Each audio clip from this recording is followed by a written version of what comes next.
All right, let's dive right in. Today, we're talking about a book that did more than just give some business advice. It pretty much launched a global movement. We're breaking down Eric Ries' The Lean Startup, and its, frankly, revolutionary way of thinking about how we build new things. Just imagine it for a second. It's that one moment that every founder, every creator, well, every dreamer really lives for. After months, maybe even years of just grinding away, the day is finally here. Everything is perfect. The website's live, the app is finally on the store, the code is clean, the design is beautiful. Your dream is out there for the whole world to see, and you just wait. And then, nothing. Crickets. No users, no buzz, absolutely no sales. Just this quiet, crushing silence. And this is the uncomfortable truth that the lean startup just grabs by the horns. Most new things don't fail with a big explosion. They fail with a whisper. So you got to ask, right? This is the central question, the one that basically haunted Eric Ries and led him to create this whole system. Why? Why do so many smart, well-funded, hard-working teams end up with, well, nothing? And here is the gut punch of an answer. It's got nothing to do with being lazy or dumb. Nope. The real killer is misdirected passion, wasting all that precious time and money to perfectly engineer something that nobody actually wants.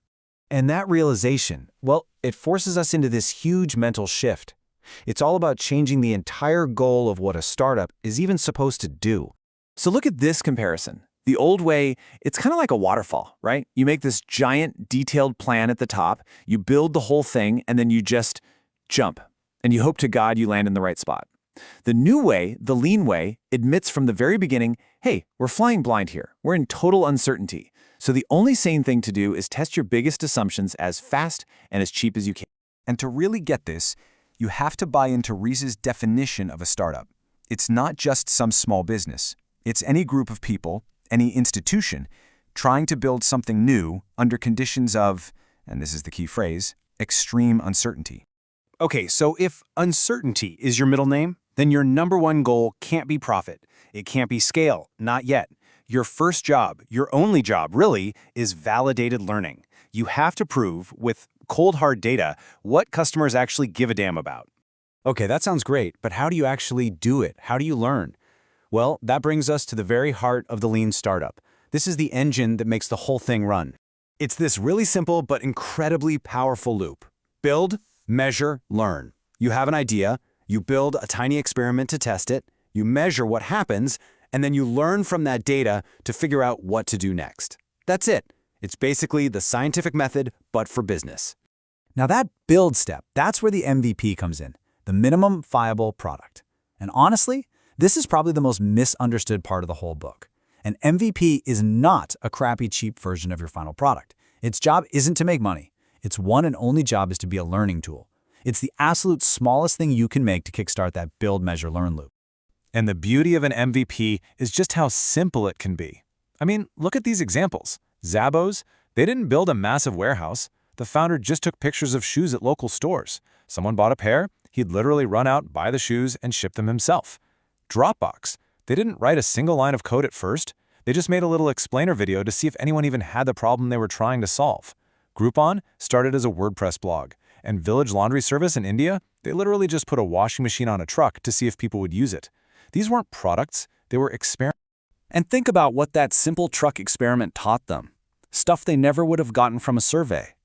They learned that people were genuinely scared the truck would just drive off with their clothes. So they switched to little kiosks instead.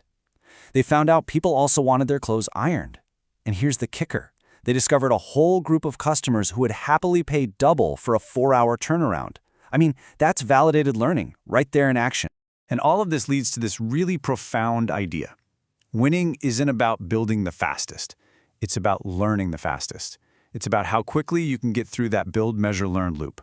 Your real competitive edge is the speed of your learning. So when you start putting all these pieces together, you realize, hey, this is way more than just a business tactic. It's a whole new way of thinking. It's a philosophy for success anytime you're dealing with the unknown. And a huge piece of this mindset is knowing what to measure. It's so easy to get hooked on what Ries calls vanity metrics. The big numbers like total downloads or page views. They make you feel good. They look great on a chart, but they don't actually tell you if your business is healthy. They're like candy, a sugar rush with no nutrition. The lean startup pushes you to focus on actionable metrics.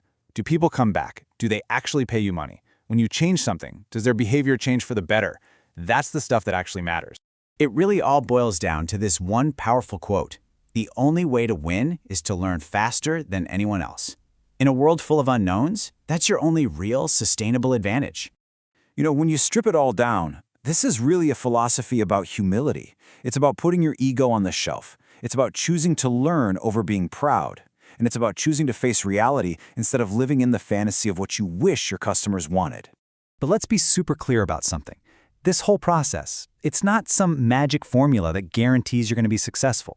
Nothing can do that. But it does give you something else, something maybe even more important. It gives you a shield. It's a shield that will protect you from the single greatest waste in the world of creation, the tragedy of pouring your heart, your time, your money, your very life into building something that nobody needs.